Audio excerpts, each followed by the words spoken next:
Well, how do you life hack dying?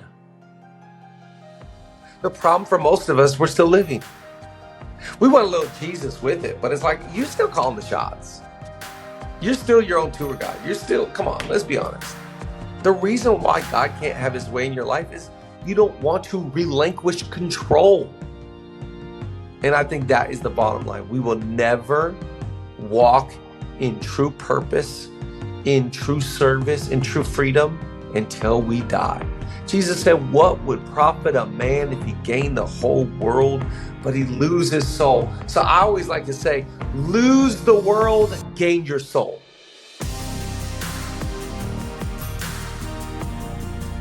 Chad, it's so good to meet you. Welcome to the podcast.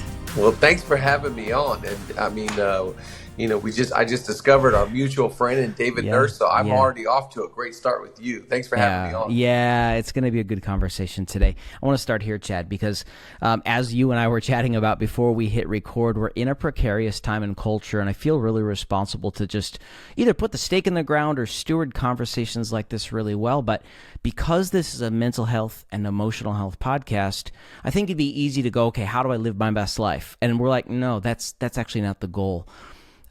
Self has become the bronze statue of this era. It's not new, but it's in our neurobiology. So biopsy the uptick specifically in regard to, I don't know, Chad, this self-help gospel of upward mobility, live your best life now. It's white hot today and produces statements like, as a local church guy myself, I didn't get anything out of church today, as if it's about us in the first place. Right. What's your take?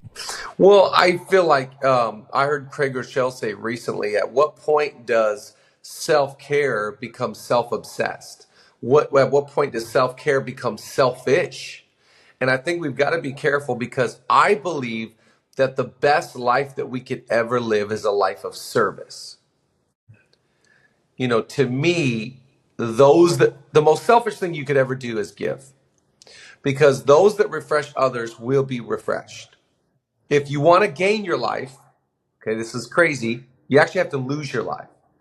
And there's something about dying to self and not putting ourselves up on the throne, what works for me, what's good for me. And I actually find it so counter that way.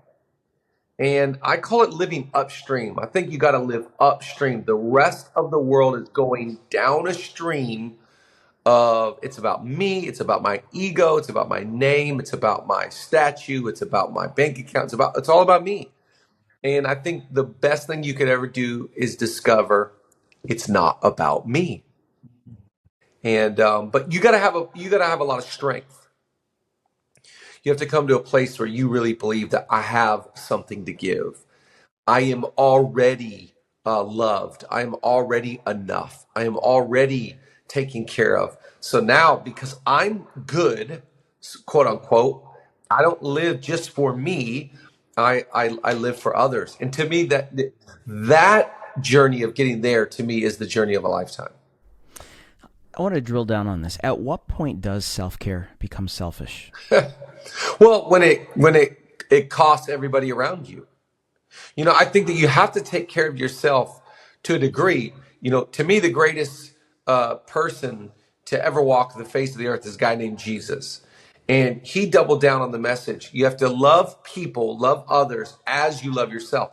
So we got to bake in loving yourself, because to the degree I love myself is the degree I will love others. So I have no shot of adding value. I have no shot of encouraging. I have no shot of loving if I don't get encouraged myself, add value to myself. So I do have to take care of me. That is without question.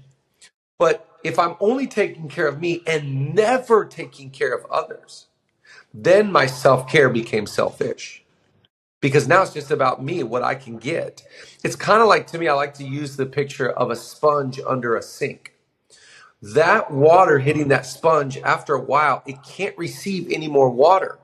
Why? Because you got to take it out from underneath the faucet, wring it out so it empties, and now it's able to absorb again. I think so many people have just been stuck under that faucet, just the water. It's like, you've had enough spa days. You've had enough appointments. You've had enough trips to Cabo. I think you should go and like do something. Talk about living upstream then. You had mentioned that phrase, and I don't want to get to the punchline of the conversation too quickly, but if we're going to move in an opposite spirit today, what does living upstream look like on Monday? Well, we have to be very careful because this is my firm belief. In a narcissistic society, narcissism wins. In a narcissistic society, narcissism wins. So culture or the spirit of this world says whoever self-promotes the best is the best. Whoever has the nicest bag, whoever has the best selfie, whoever shows the best vacation, whoever can tell that story the best wins. We have to be careful. And really, to me, it's about considering what is the true scoreboard? What is the measure of success? Is it things? Is it followers? Because if it is, then in a narcissistic society, narcissism wins. But to live upstream is to have a different scoreboard. That the scoreboard to me is going, what am I giving? How am I helping? What am I adding? I don't need anybody to know my name. I don't need to let anybody know what I've done. I don't have to self-promote. I don't have to make much of me. It's the difference to me. This is the real difference. Those that walk into the room and go, here I am, versus walking into the room and going, there you are. That's living upstream, making it about others and serving and giving. And again, if you think that the whole world revolves around you, one of my favorite lines in this book, pride is the only disease that makes everybody else sick besides the person that has it. It's like we can all tell, like, hell, you think this is about you. You think everybody worships the ground you walk on. You think that you're the main character in this. This is so bizarre. It's like the king has no clothes. Somebody's got to tell you, hey, buddy, I don't know how you got here, but you got to kind of balance out a little bit. You got to kind of come back down to earth where the rest of us live. So to me, that's living upstream.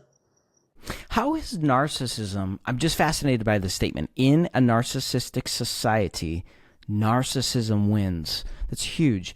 How, if we can just kind of get under the hood a little more, how has narcissism infiltrated our Western consumer-driven mentality toward discipleship? In other words, when we read the text, it's easy to put ourselves as the hero of the story instead of, oh, I'm Saul, I'm Absalom, I'm yeah, I'm the problem. I'm the religious folk in Luke chapter 4 who were saying to Jesus, who in the world are you? Because the spirit of familiarity blinded them from the new thing God was doing right in their midst. You want to unpack that? You pastor a local church, and I want to spend some time on this because arguably we have made Sunday morning consumer-driven, attender-driven, not disciple-driven, priesthood of believer-driven. How do you navigate this? How do we need to course correct to pull the narcissistic bent out of even our approach to discipleship, Chad? Well, I think that, probably the best thing that any of us could do to beat that out of us or to bake in a better ingredient, to me, the solution is Bible reading. The real issue is a lack of biblical literacy. And because we don't understand the scriptures. Now, let's just go to 2 Timothy 3:16. All scripture is God-breathed. So all of it is from God. Theonusis, the breath of God. And it is useful. And by golly, gosh darn it, don't you think that's the truth? It's useful. What is it useful for? Well, let's just look at what Paul says. For rebuking and correcting and reproof and training in righteousness. So the Bible is the only book that I think I'm studying it, but it's studying me. And it's actually the Holy Spirit is showing me my faults. You know, it's interesting when God would appoint a king in the Old Testament, when God would set in a king, the first thing that he would do is he would require them to daily read and rewrite the law every single day. And he said this daily habit or practice will not allow them, the king, to lift their hearts above the brethren. In other words, let's translate that. Without daily reading, my heart gets so prideful that I think I'm the best. It's about me. And so if God required that for kings, my belief is how much more for us, the king's kids. And that is the true problem, is that we're not being rebuked. We're not being corrected. We're not being trained, because the Bible will cut you up. It will expose you for who you really are. It will expose the motives and the intents of your heart. In the presence of God, everything is laid bare. So the great thing about Bible reading is the more I read it, the more it's like, no, not going to do that. Yeah, right. And that's the good thing about the scriptures. They're alive and active, sharper than any two-edged sword. What does it do? It separates our soul from our spirit, exposing us. And so I think the real way we combat the consumerism in the church today is we need Bible reading. Let's just set up a case study for this then. To combat secularism and the narcissism, we need greater biblical literacy. How do you lead through this in a secular age? You're in Los Angeles. Postmodern, post-Christian, post-truth. We're living in an era in which secularism has not denied the existence of God. It's put man at the top, though. It says, again, is where we started today. Self is the bronze statue of this era. Chad, how do you lead through this secular age in a way to increase biblical literacy in a people who are living, again, in a secular age? What does that look like? Well, I think that you have to continue to make that the hero. You know, whatever you celebrate, whatever you measure, people are going to rally behind. So it can't, to me, be something that we just mention in passing. It's like, to me, James Clear, one of my favorite authors is James Clear, Atomic Habits. He says, you don't rise to the level of your goals, you fall to the level of your systems. So I always think, what are our systems to deliver the antidote, to deliver the solution? So I need in my community systems for people to jump onto to read the Bible. So we have a daily Bible reading plan in our community that we ask and encourage everybody to read in our church. And we have Bible studies around that plan. So then we celebrate, as a community. Hey, this is what's been going on this last week in these Bible studies. This is how many people are in the Bible study. So I think you got to make much of the solution. You got to continue to champion the solution. Andy Stanley talks about how vision leaks. Vision the first thing vision does is it leaks. It goes away. People lose what the vision is. So you got to constantly bring the vision back, constantly bring the mission back, constantly bring back the values, and remind people. The problem for most of us is it's like the mirror in the book of James. James says the problem with you guys is you look in the mirror and you immediately forget once you go away who you are. So we got to constantly bring people back to that mirror till that identity is formed. So to me, it's about finding the systems that will deliver our goals. It's amazing you used the word formed, because formation isn't a Christian thing. We're being formed by culture. Every day. The question is, how do we then move in the direction of counter formation? And I think you gave us the synthesis of the answer in that being intentional, creating systems to facilitate the growth. That's it. Right? Yeah, because anybody can have a goal, a dream. Anybody can have a wish list. And I think you start hitting on some of these things we're talking about today, and people are like, yeah. But if there's no system, there's no action. If there's no like application, I always think, in my line of work, there's knowledge, which is information. There's heart, which is inspiration. But it really doesn't matter for me unless I let it get down into our feet and it becomes application. That is the big deal breaker in our line of work. Is I can give you all the information and the knowledge puffs up. I can give you all the inspiration. I can preach you into a frenzy. But if we don't apply God's word, I mean, we're not going to get anywhere in life. And it's the application that catalyzes the transformation. That's just the bottom line. There is no change without applying God's word. Okay, then, so let's stay here. What are some of the most common Christianese cliches that we need to just pop and say, no, that has nothing to do with what we're talking about today? God will never give you more than you can handle. Right. How about God will work all things together for the good? Maybe he wasn't the author of that sickness or the author of that tragedy, but he can use it. How about one of my favorites? This is so funny. People will say, everything happens for a reason. Everything happens for a reason. I hate that one. And I'm like, well, no, I don't know how to tell you. That's not. My car broke down on the 405 and God was just showing. It's like, whoa, no, I think you haven't taken care of your tires in like 3 years and they were flat and they were balding or you ran over a nail. So God uses stuff. He uses stuff. He can use anything. Sure, Chad. But see, I think we give God credit for stuff that just happens in life. So I think but again, I think that goes back to a biblical literacy. The more I understand the character and the nature of God and how he operates, and so I don't look down on people that talk like this.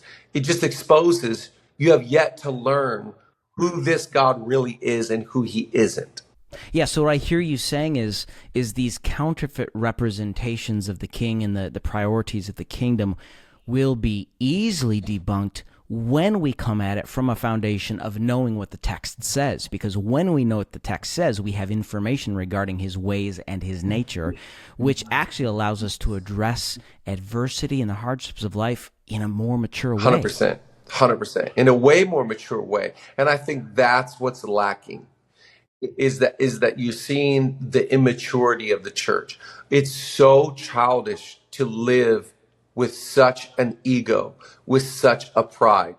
You have not tasted or encountered the glory of God if you're walking in that manner.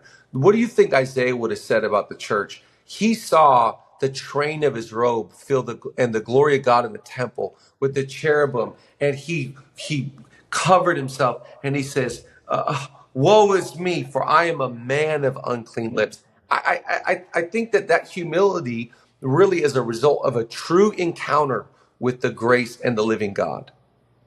Wow. Just to stay here a little bit longer, then what do we need to do? And again, I love the fact that you have actual data for this as a local church pastor. What do we need to do then to shift the model of the church from consumer, attender, to disciple, priesthood of believers? In other words, if the marketing is good, folks might show up. The production is tight. Cool. I'm not against any of that. The series title's catchy. But just because we can move someone's heart doesn't mean the chains are breaking off of their life. And it doesn't mean that we've prioritized God's presence or the privilege to minister to him in worship. What's your take on that, Chad? Well, I think that what happens is, and this is where the enemy, whatever you want to call him, dominates, is I think people are satisfied with knowing God or about God and simultaneously staying in bondage. And that is the real issue. I know God, but I'm still in addiction. I'm still in narcissism. I'm still in hatred. So I never actually get really free. If you go back to Exodus 8 and you look at what God is saying to Moses to tell Pharaoh, he keeps telling Moses the same thing. The message never changes. The plagues might change, but the message never changes. You tell that guy to let my people go that they may serve me. Other translations say worship. So you watch people, they never get into real worship or service because they're not free. So I think you have to start to take steps towards freedom. When you walk with Jesus, to me, you become more free. I'm more free today than I was a year ago. Because the path of the righteous gets brighter and brighter. You develop freedom. You walk in freedom. It continues in your life. You love the world less. You love money less. You love yourself. It's a path. So I think the solution is, how do you get people to take steps towards freedom? Well, let's look at some of the steps. Bible reading, we talked about one of them. How about community, godly community, not just community, but godly community? As a man sharpens iron, as iron sharpens iron, so one man sharpens another, godly community. Getting planted in the house of God. Psalm 92 says those that are planted in the house of God will be fresh and be flourishing and bear fruit in old age. So how about confessing of sin? If we confess our sins, he is faithful and just to forgive us of our sins and cleanse us from all unrighteousness. But it also says, confess your sins to one another and pray for one another that you may be healed. So I always think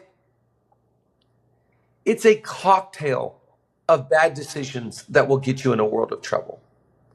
No one ever makes one bad decision and messes up their life. It's a cocktail.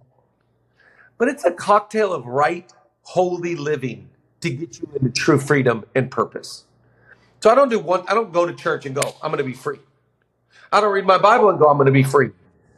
It's a combo. It's a lifestyle. And to me, this is the deal breaker. Because Paul says, you were once a slave to sin. You were once in bondage and a slave to unrighteousness. But now you are a slave to righteousness. So most people never grow or develop because they can only tell me what they came from, but they can never explain what they were rescued for. Chad, that's sanctification. Bottom line. Okay, this is amazing. I mean, in a way, the principle that you've shared is James Clear, 1% better every day.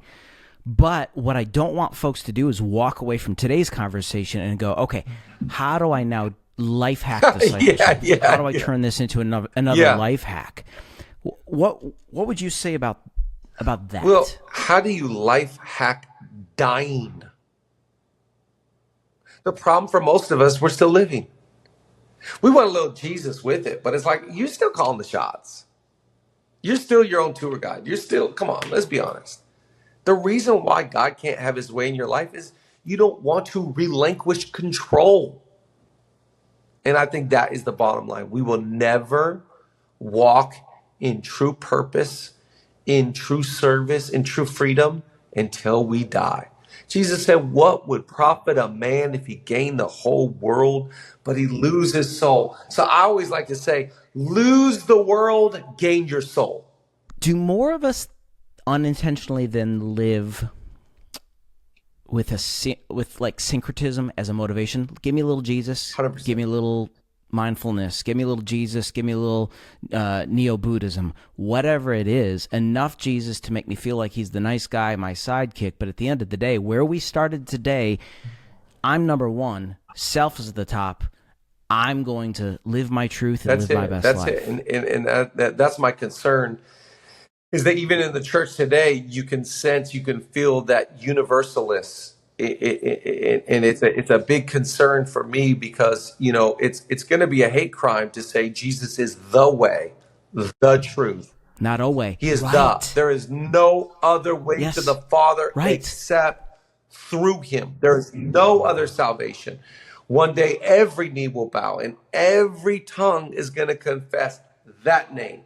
So if you confess it, with your mouth and you believe in your heart that he is the only way, you are saved. And that is my concern today, is that it's Jesus plus a few other things. Biblical literacy, recognizing that scripture is not just helpful suggestions, fortune cookie slogans, but instead authoritative, will help us move in the right direction as well. Huge. Yeah, so every guest I have here on the show comes to me essentially with this dominant theme, this presenting idea. I want to know what's been happening in your life, to the extent you're comfortable sharing, that curates a focus around the subject matter of, okay, The self is the top shelf here. We got to pull this down. Humility is the call. We've got to get deeper. We've got to go lower. Share to the extent you're comfortable, Chad. What's been happening in your life lately that curates the focus on this message? Yeah. Well, I think for me, I always try and write out of what I'm learning about. So God was, my first book I wrote on hope because my daughter had just got diagnosed with sickness and we didn't know how long she was going to live. So I wrote about having hope in a hopeless situation. The next book I wrote was on faith, and we had just moved to LA and planning a church in LA out of faith. What does faith look like? The next book I wrote was, about prayer, because God was telling me, you read the Bible so much, you ever thought about praying? So I'm writing out of pride. Why? Because God's just going like, hey, man, let's deal with this thing. Let's ask ourselves the tough question.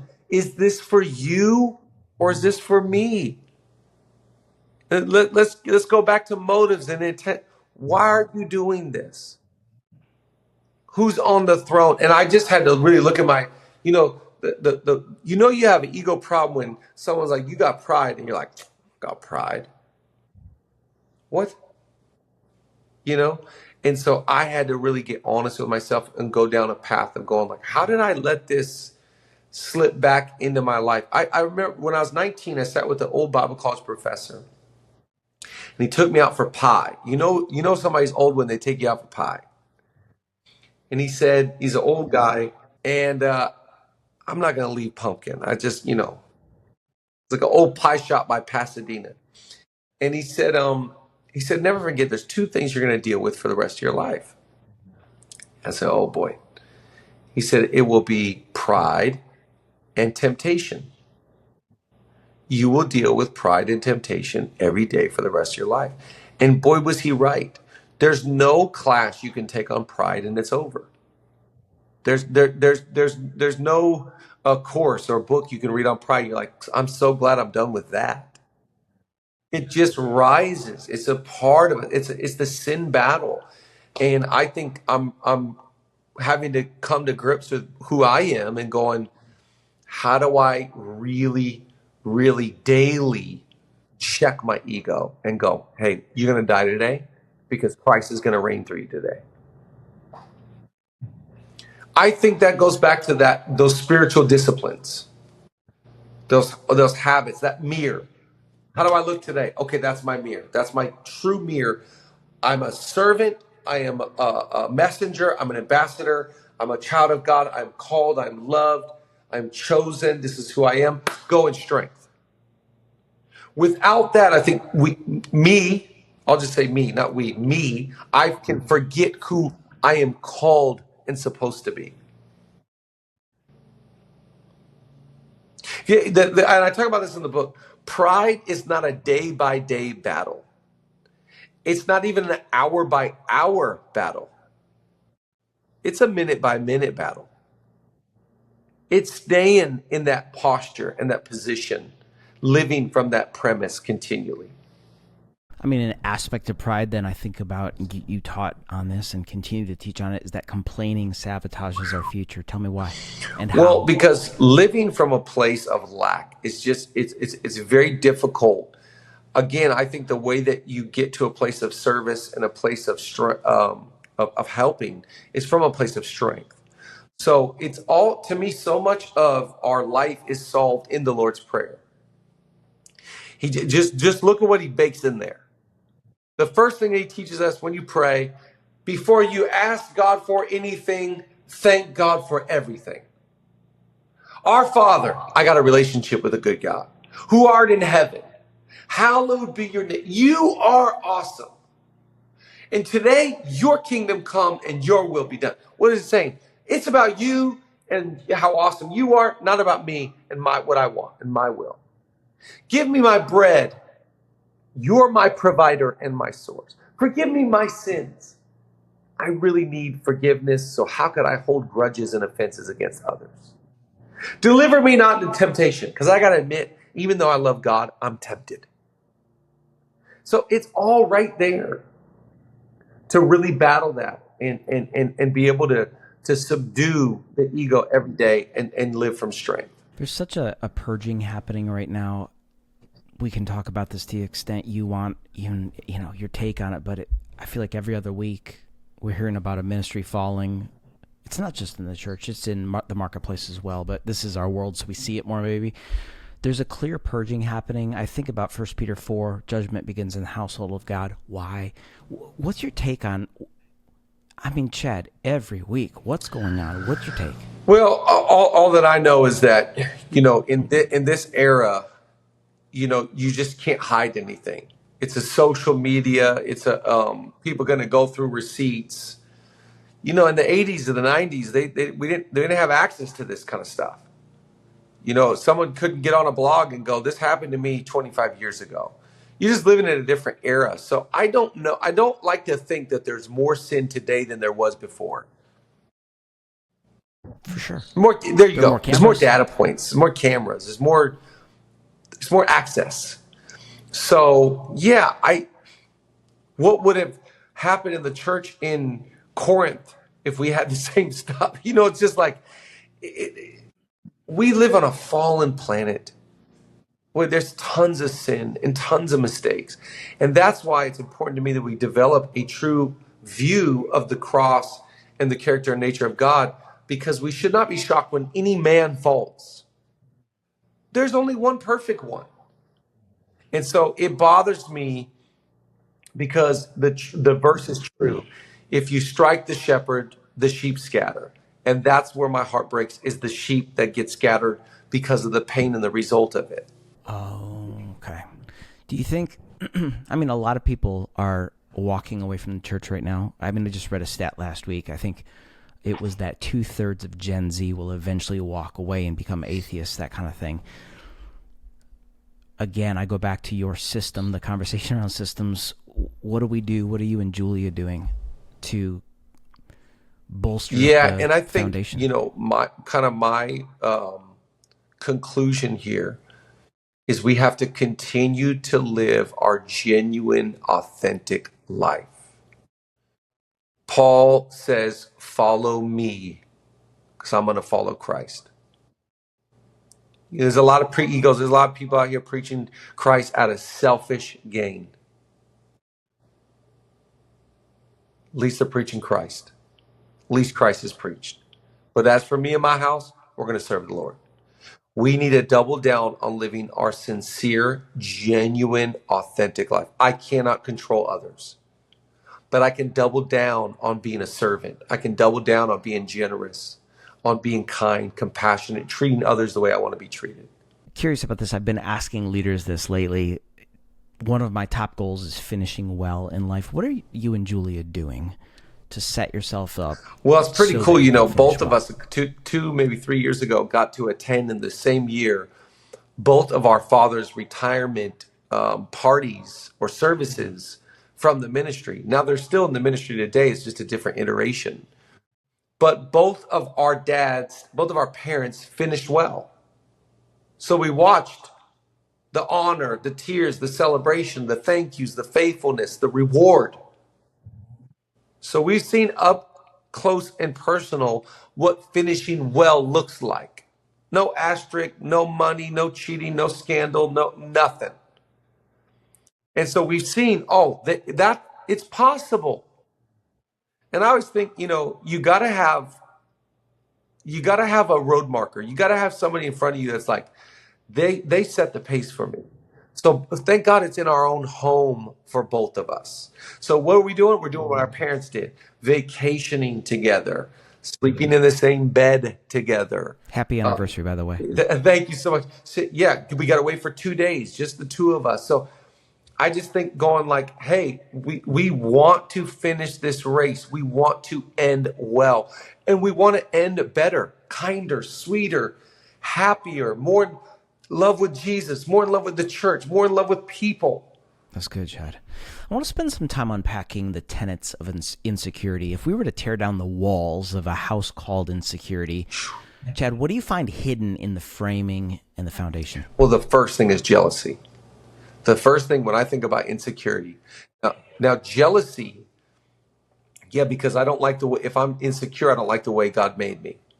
Remember, anger says I'm mad at you, but jealousy says I'm mad at God. Anger says you did me wrong, but jealousy is saying God did me wrong. God, you are better to them than you are to me. And I think you got to be very careful. Insecurity hidden in there is comparison, which is the thief of joy. We all know that one. But there's that comparison. There is that jealousy. There is that the lack of gratitude. I think to develop security is to thank God for the way he made you. I'm so happy, I'm actually going to teach on this weekend. I'm so happy for the way that God made Christopher Cook. I am so grateful. I am so excited about your Enneagram and your personality and your gifting and your talent. And I am so thankful for what you got. But I will tell you what, I wouldn't trade what you got for what I got for $1 million. I got to be honest, I'm not putting me on the throne. I'm just saying I'm confident in the grace that I have. I'm excited about what I have to offer. And because I'm a contrast to you. And that contrast makes a beautiful color. And so I think we've got to develop to me, if I could give any gift to every person, it would be the gift of security. Just being confident in who you are. How did you get there, Chad?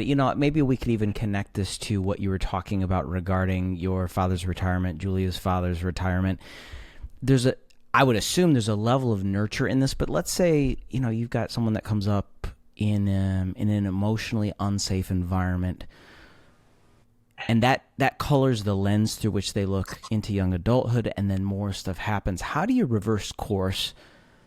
I don't want to assume anything, but it sounds like you were really nurtured in a beautiful environment that celebrated that, which is so amazing. But how do we reverse course if we're late 20s, mid 30s, 41, 42, 52, and all of this is now bubbling to the surface and we're realizing, shoot, I don't know who I am, and I realize I've spent my existence catering to the wishes of others for the sake of approval, and I'm living from insecurity, living from pride.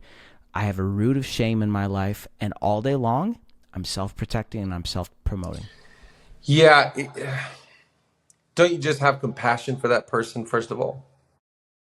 It's like, I'm so sorry that was the environment that you were raised in, first of all. My heart breaks for you because I think you deserved, a great upbringing of someone telling you how great you are. This is kind of what I try and do with my boys. I try to tell them how awesome they are, how great they are, how much I believe in them, how thankful I am for them. You're so awesome, and they're all so different, but just championing them and telling them how great they are. That's a big deal to me. And I was raised that way. But I think as great as you can be raised, there is a transition point when you have to start to believe this stuff for yourself. You have to start to own who you are as a person. It's like faith. It has to transition from your parents' faith to yours. Self-belief is the same to me. So how do you start to believe in yourself? Well, it's, again, a cocktail of the right decisions. I cannot ask other people to respect me if I don't respect me. I can't ask other people to trust me if I don't trust me. So I've got to make decisions in private that build trust and respect within myself. I've got to have a few failures in life and a few successes that help me understand what I am and what I'm not. I've got to develop in my own strengths and be aware simultaneously of my own weaknesses. That is through the crash course of life, where I learned, I am terrible at X, Y, and Z. I am not gifted in that area. I should never try and do this. This is not for me. Woo! When I do this, I feel the wind of heaven at my back. When I do this, I feel like I was born to do that. So there's a development. It's not just, the nurturing. There is also the nature of what did God make me to do? And that is a crash course of a lot of jobs and a lot of testing and a lot of dating and a lot of, you got to figure it out. but you got to conclude after, through your journey, even though I failed, even though I made mistakes, even though I discovered, it doesn't diminish how I see myself, because I am still celebrating what those people are good at. I'm not good at that. I'm celebrating. But you know what? Even though you're good at that, I'm also good at my own stuff too. And I had to go on a journey of discovering that. I think the dating scene's a little messed up right now. Oh yeah, what? What would you say that folks need to do to date better in 2024? How do you do better? My first thought, and I hope this is You can okay. say My anything first you thought want. is date with your clothes on. Let's start there. It's a good start. Just the moment you add the physical in, we're interweb, we're tangled up. It's just, I don't know what's up from down anymore. Because now I got a soul tie with this person that I'm trying to vet. Are you a serial killer or not? So I just think you got to really have a lot. What is the foundation of relationships? Trust, respect, communication. So I would say, how do we in this dating era start to, from the first go, is this someone that I can trust? Are you someone that I could respect? And are we communicating on the same page? And that takes time. It's not a first date. Anybody can fool you for 6 months. Anybody can fool you for 6 months. After 6 months, I can see what pushed your buttons. When did the water get hot? How did you do in that conflict? Okay, we had some conflict, but I'm glad we were able to bring some resolution. So I date with your clothes on. Earlier, you were talking about this cocktail of decisions and even the decisions that you make in private. What happens on the other side of decision making when we do things to trick ourselves into believing we're growing and moving forward in life, but in reality, we're just spinning our wheels? What are some of those things, Chad? Well, I think that it's important for us to, that's why I love January. Every year, you should rewind the tape and go back through the last year. Print out your spending if you need to. Go back through your photos and your calendar.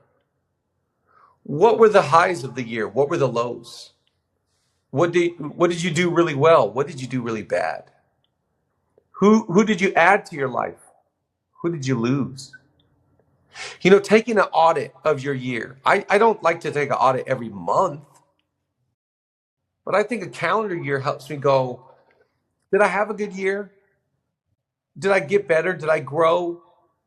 Man, that was a tough spot. Man, I remember that was emotional. That was difficult. That was painful. So-and-so's sickness, so-and-so's divorce, so-and-so, man, my kid went through a tough. I think you got to be honest. I think the problem for most people today is we are petrified to be honest with ourselves, not others. I'm not even talking about how honest you are with others, because I don't believe you are. I don't think you're honest with you. So I don't even. You're not honest with anybody, because how could you be? You're not honest with yourself. Psalm 51 verse 4 is one of my favorite verses. You desire truth in my inward parts. So if I cannot be honest with me, I'm disappointed. I am sad. I am frustrated. I am lonely. I am hurt. I am afraid. I am overwhelmed. We're so scared to admit these things. So we have to be careful in a social media generation. Everything is about image management. So guess what we do with our own self? We manage our image. So how could you grow? So what's a question then, Chad, you wish more people would genuinely look at you and Julie in the eyes and ask you that they are just not asking if you are only seen through the lens of social media? At the end of the day, you wish, man, I wish people would just ask me this. I wouldn't. Nothing would come to mind there. Like, I wish people would ask me this. I would more frame it. I more look at it as putting the onus on myself. Tell me more. I heard Tom Brady say this recently, and when he said it, I go, I need to do that. He said the first year out of retirement was a little bit rocky. He's out a lot, parties, events, blah, blah. Second year, he said, I'm slowing down. And this is so brilliant. He said, and I'm learning how to check in on myself. So I do a lot of checking in on others. How you doing? What's going on? How are you feeling? Hey, just circling back. Hey, just following up. How you doing? And I think we're so bad at doing that with ourselves. How you doing? What's going on? How are you feeling? What's going on, buddy? So I'm trying to get better at that myself. That's really good. Out of that, then, what does shame feel like in your body? When you feel shame, what does that feel like? Oh, whoo! Shame is such a bully. Parent guilt, marital guilt, leader guilt, pastor guilt. Saturday night, I was at my house, and one of my best friends, I just happened to text him Saturday night because I was just thinking about the dinner I wanted to do Sunday night. Hey, tomorrow night, let's do a dinner. Da, da, da, da, da. He writes back, are you on the way? I said, is it on the? It's my birthday party right now. You said you were coming. Oh, God. Oh. Julia, the guilt, the shame. I told him I'd be at this birthday dinner on Saturday night at 7:00. It's 7:45 and I'm in sweats at my house. It's an hour away. Oh, wow. So shame feels like that. We all deal with shame. You disappoint somebody, you drop the ball, you forget a party, you forget to text somebody back, you forget to pick up, the milk on the way home, whatever. I think, how quickly can you forgive yourself? That is the key. Can you feel bad and forgive yourself at the same time? How about envy and bitterness? Like, how do those show up in your relationships and your communication? Yeah, I think you can't hide that. I don't believe you can hide envy and bitterness. I don't, bitterness takes a root, and then in Hebrews it says it causes all kinds of trouble. So you look at the all kinds of trouble, but I'm more worried about the root of it. So I just go like, again, how can I live envious if I'm praising and thanking God for what I have and who I am? How could I live bitter if I'm praying the Lord's Prayer, Father, forgive me my sins as I right now forgive those? I heard someone say recently, there's people I forgive once and it's done. And there's other people I have to pray every day, Lord, give me grace today to forgive them. So to me, it's that washing, it's that cleansing, it's that receiving. I cannot love my neighbor until I love myself. One of the things I appreciate about your new book and really your ministry overall in teaching about humility is you say that humility helps us stay relevant and effective. How so? Well, because, humility allows us, I think, to not live with blinders on. So that it creates a freshness. I think pride puts this total blinder on you where you can't even, the king has no clothes. You don't even know what's real. So humility allows me to be sober. The Bible talks a lot about having a sober mind. Humility brings everything into sobriety. And that to me allows me to be fresh, allows me to be focused, clear. And what's more relevant to me than somebody that's fresh, clear, laser beam, focused? To me, I watch a lot of people fall asleep at the wheel and they're just going through the motions. Humility sobers me up and gets me, come on, let's go. And humility requires action. I just heard this the other day that the only thing that we need to do to drift in life is nothing. Whew. Totally. In your marriage, in your relationships, at work, in your humility will get you. Humility will get you saying sorry. Humility will get you saying I forgive you. Humility will get you saying I love you. Humility will confess your need for others, your dependency upon others. It's all humility. Yeah, so part of humility for me is learning how to ask really good questions. I hope this sounds like a compliment. I sense like you've got this John Maxwell thing about how you approach even I love conversations like this. John's my hero. I can tell. I've been a student of his since I was a teenager, and I love it. I appreciate it about you. And one of the things I've learned from John, just in reading his books, I've never met him in person, but learning how to ask good questions. I want to file away some new questions today, Chad, just by learning from you. What are some of the best questions you've asked others that have helped you grow maybe in the last 5 or 7 years? I'd love to ask people, what were you thinking when you did X, Y, or Z? Walk me through your thought process when you were making the decision about X, Y, or Z. Tell me about what you were thinking when you read the news article that came out about you. Tell me what you were thinking when you had to go purchase that property and leverage yourself above a place that you would feel comfortable. I want to know what people were thinking when they succeeded or failed. What were you thinking when you missed that game winner? What went through your head? Because it's just fascinating to learn what was behind closed doors. I think that's why people love BTS, behind the scenes. I want to know behind the thought. What were you thinking? That has allowed people to open up and give us a snapshot into, the inside world of their thought life. And when you ask that question, what have you found to be a common thread of learning? In other words, are you learning motivation? Are you learning technique and methodology? What's the biggest thing you extrapolate from that? I think the answer, there's such a variety. It's such a mixed bag. For each leader, for each person, it's something different. Some will confess to you how fearful they were and how afraid, how scared, how vulnerable, how they were having to pretend like they were somebody they're not.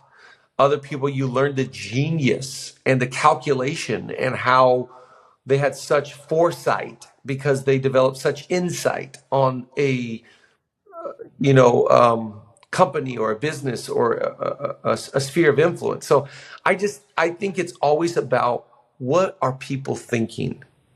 Or when someone self-sabotages, what were you thinking when you went and slept with that prostitute? What were you thinking when you stole that money? What were you thinking when you left your wife? And you start to hear the pain and the exhaustion and the trauma.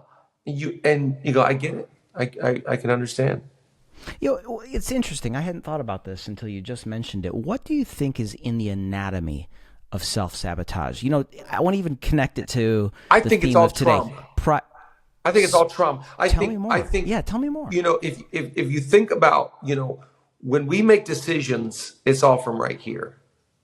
We're able to make great choices, logical choices. Someone that's gone through trauma is now making decisions out of the back of their brain from this small little place of pain. So we go, hold on, just so I'm clear. You have $12 million coming in a year. You have a church of 12,000 people. You have an audience of 500,000 followers. And you leveraged all that for a moment with a who? So that's not logical. Right. So you're not making decisions out of reason and logic. So how can we hold this person accountable for something they made out of a part of their brain it's all out of pain? So to me, again, you got to develop compassion, but you got to find the data. You got to find tell me what you were thinking when that happened. I wasn't thinking. Yeah, I agree. You were not. Yeah. So when does empathy become enabling and rescuing instead of confrontational with the solution? Well, I think, again, if we're talking about humility, it takes a lot of humility to get over your own ego, which desires to be liked and accepted and approved of, to serve somebody else and ask them tough questions and hold them accountable and speak to them directly and tell them the truth. It takes a lot of humility. Ego will never allow you to do that, because ego is all about, like, I don't want to be seen wrong. I don't want to come off bad. I don't want to do that. I just, because it's about me. Humility is coming to serve. So humility loves other people and goes, hey, tell me what's going on here. What's up? What's happening? We need to talk about the elephant in the middle of the room. So I think there is a time when you need to step into, as a friend or as a pastor, as a mentor, as a loved one, as a family member, as a brother, and talk to people the real way. What they choose to do from there is up to them. But to the best of my ability, I'm going to do what I'm supposed to do. Just to land the plane here today in our conversation, Chad, we touched on this earlier, but I'm just curious about your methodology in life and in leadership. Are you finding that you've had to make more drastic adjustments in the last few years because of the pace of culture? Like how are you living and leading, and what are the decisions you're making to make sure that you just stay dialed in for your life as well? Yeah, I think that you got to always lean in to reinvent. You got to a saying that I really believe in with all my heart is, what got you here won't get you there. What used to work for you will now work against you. So I think it's always just being in tune with, who am I required to be now? Who am I required to be now? And that changes in every season. I think there's a lot of things going on in your world that if you just put your head in the sand and you become unaware of, it's going to cost you big time. So I think it's just trying to your best to stay in tune to what is needed in my home, in my marriage, in my staff, in my community, what's needed now. And that requires a lot of intentionality. It requires a lot of data points. It requires a lot of question asking to get to the truth, to go, okay, I got some. Again, I think you need a lot of insight to develop a lot of foresight. So I don't want to be the guy, this is my method, this is who I am. It's what I do. I always done it that way. Okay, well, kiss relevancy goodbye and effectiveness goodbye, because the times have changed and culture has changed and your season has changed and you're not the same age. So I just think stay in tune. That's so good. Well, your new book, I bet you think this book is all about you, is available right now. We're going to put a link in the show notes at wintoday.tv. But speaking of books, I'll just land here today then. What's the best book you've read lately that we all need to read? The best book that I've read lately is called Why Great Men Fall. I forget the author's name right now. I can see the cover, but just talking about why in the world, there was another book that came out years ago that says, why do good people do bad things? Yeah. Wade Goodall? Yes. It's a needed message, Chad, and I'm thankful for yours as well. Folks, again, wintoday.tv, hit the show notes, get a copy of Chad's brand new book. Anything else, Chad, today? I've really just appreciated your wisdom. I know we went all over the map, but I think where I pull the thread through all of it is that effective lives are humble lives, they're teachable lives, to continue to move forward in life. That's it. That's everything. No, again, loved your questions, loved chatting with you, loved getting to know you and the way you're approaching life, and just appreciate your voice and all the people that you're helping. So thank you for being who you are. Yeah, thank you so much. Hey, tell folks where to track with you online, where you hanging out. Yeah, we have a podcast called Leadership Lean In. It's on all platforms. Thank you for that. And we have messages from Zoe LA on YouTube as well. So we talk, my life is living between preaching on Sundays and talking about leadership during the week. Those are kind of the two outlets. That's good. Well, again, Chad, thank you so much for joining us today. I know a lot of people have received a ton of value today, so I appreciate you. Thank you. Thanks for having me on.